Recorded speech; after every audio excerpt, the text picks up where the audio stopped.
अस्सलाम वालेकुम, कैसे हैं आप सब। मैं हूं Saira Gulzar. Welcome back to my channel. आज हम बहुत ही मज़ेदार और परफेक्ट चपली कबाब की रेसिपी बनाएंगे। अगर आपने मेरे चैनल को सब्सक्राइब नहीं किया तो प्लीज़ सब्सक्राइब कर दें। वीडियो अच्छी लगे इसे लाइक ज़रूर कीजिएगा। तो चलें अब हम अपने ज़बरदस्त से कबाब बनाना स्टार्ट करते हैं।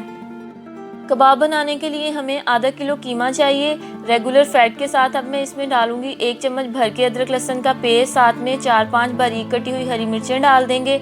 और इसमें जाएगा अनारदाना 1 खाने का चम्मच, जिसको मैंने दरदरा सा कूट लिया है। अब इसमें डालेंगे हम 1 चम्मच गरम मसाला पाउडर, साथ में जाएगा धनिया पाउडर 1 खाने का चम्मच, कुटी हुई लाल मिर्च डालेंगे। ये मैंने तकरीबन 1 चम्मच ली है। अगर आपकी ज़्यादा तीखी है तो आप कम भी डाल सकते हैं। टेस्ट के अकॉर्डिंग नमक डाल देंगे। मसालों को आप अपनी मर्ज़ी के मुताबिक कम या ज़्यादा कर सकते हैं, जिस हिसाब का आप अपने कबाब को फ्लेवर देना चाहते हैं। पहले मसाले डाल के हम कीमे को मसलेंगे। सारे इंग्रेडिएंट्स आप इकट्ठे भी डाल सकते हैं, लेकिन थोड़ा थोड़ा डाल के मिक्स करना ईजी होगा और कीमा मैरिनेट भी हो जाएगा। अब हम इसमें आहिस्ता आहिस्ता दूसरे इंग्रेडिएंट्स भी ऐड करेंगे। एक मैं अंडा डाल रही हूँ। अगर आप एग को अवॉइड करना चाहते हैं तो 2 खाने के चम्मच ऑयल ऐड कर सकते हैं या फिर बटर भी। अंडे के साथ कीमे को एक दफ़ा हल्का सा मिक्स करेंगे।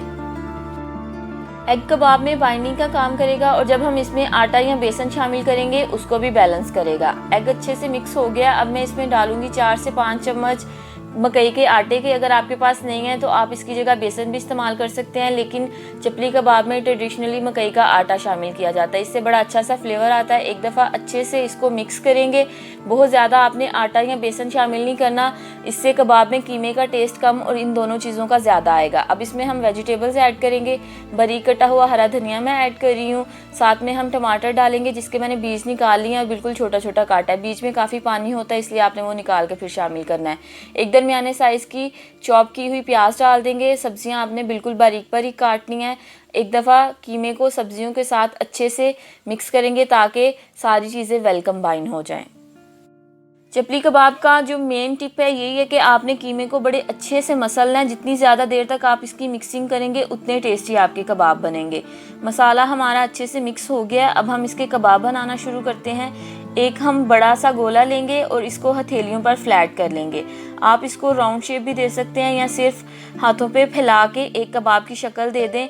बस ये इसमें क्रैक्स नहीं होने चाहिए, उससे आपके कबाब टूटेंगे नहीं। आप देखेंगे बिल्कुल परफेक्ट हमारे कबाब बनेंगे, बिल्कुल भी इसमें कोई टूट फूट नहीं होगी जब हम इसको फ्राई करेंगे। अच्छे से मैंने इसको फ्लैट कर लिया। जितनी आप इसकी थिन लेयर कर सकते हैं उतनी कर दें। अब इस पर मैं एक टमाटर का स्लाइस लगाऊंगी और ज़बरदस्त सा हमारा कबाब जो है वो रेडी है फ्राई होने के लिए। कबाब को फ्राई करने के लिए एक पैन में मैंने थोड़ा सा ऑयल लिया। इसको हम शैलो फ्राई करेंगे। ऑयल जैसे ही गर्म होता है इसमें हम अपने कबाब डाल के फ्राई करना स्टार्ट कर देंगे।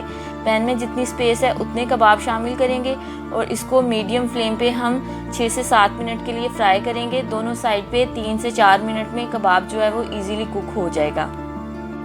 कबाब को फ्राई होते हुए ऑलमोस्ट 3 मिनट हो गए हैं। अब हम इसको पलट लेंगे और दूसरी साइड से भी कुक करेंगे। आप देखें अच्छा सा कलर आया माशाल्लाह, परफेक्टली हमारा कबाब कुक हुआ है। इसी तरह दूसरी साइड से भी पका लेंगे। पैन में थोड़ी सी स्पेस है।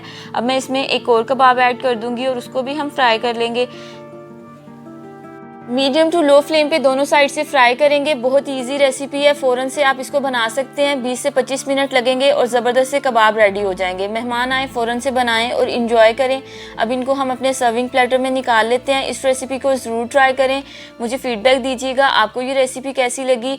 वीडियो अच्छी लगे इसे लाइक ज़रूर करें और मेरे चैनल को सब्सक्राइब करें मज़ीद कुछ अच्छी रेसिपीज़ देखने के लिए। बहुत जल्द मिलेंगे एक नई रेसिपी के साथ। तब तक अपना बहुत ख्याल रखें और मुझे दुआ में याद रखिएगा। अल्लाह हाफिज़।